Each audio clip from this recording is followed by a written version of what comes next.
Next is the Capital One Orange Bowl, number 6 Tennessee 10-2 versus number 7 Clemson at 11-2 from Hard Rock Stadium in Miami Gardens, Florida, Friday, December the 30th at 8 o'clock on ESPN. So a couple things to talk about here. Tennessee wide receiver Cedric Tillman and Jalen Hyatt. And Matt, probably you know better about all these than I do. But at least them two have declared for the draft and won't play. DJ Uiagalelei has entered the transfer portal after losing the starting job. You practiced that one. Yeah, man. I was going to say, I don't know how you did that on the first try. After losing the starting job to Cade Klubnik, they've also lost a few other players to the transfer portal as well. So these teams haven't met since 2004 when Clemson won the Peach Bowl. I was at that game.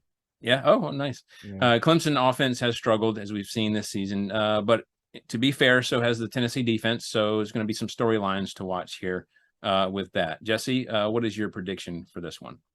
So the last few weeks for Tennessee have been somewhat of a roller coaster of emotions. Hendon Hooker obviously suffering that season-ending injury at South Carolina. You have the wideouts kind of that you mentioned, both opting out for the bowl game ahead of the draft. And now they have to turn to a backup quarterback in Joe Milton. And two of those big targets are gone. So like the Vols, like you mentioned, Clemson has also suffered a loss at the hands of the Gamecocks, but the Tigers bounced back after that to beat North Carolina in the ACC championship. So I think Clemson should be able to take advantage of a shorthanded Tennessee team. So unfortunately, I think Clemson's going to take this one 28-21 because a lot of those stars for Tennessee are gone. Matt, how are you feeling about your Vols? Okay, so a couple things first. Cedric Tillman and Jalen Hyatt will be leaving for the draft. Sidebar conversation here, right quick, because I need to take a minute to talk to Tennessee Twitter. Vol Twitter, they're making a business decision. Shut up. Okay, there's been a lot of people that have been like, "Oh, they need to play in the bowl game." No, they don't. Let them go on. Let them get their payday. Let's call it a day.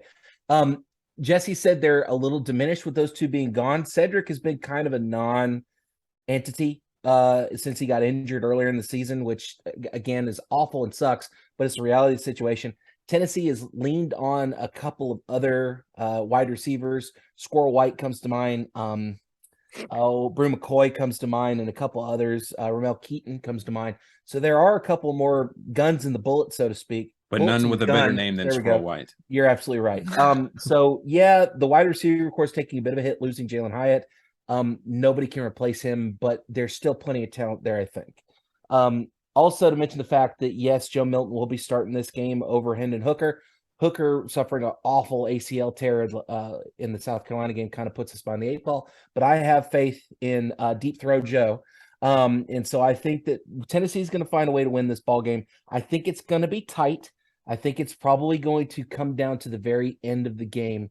But the Vols have showed that if they are in the fight late, they have a chance to win it, as they did against a couple of teams this season.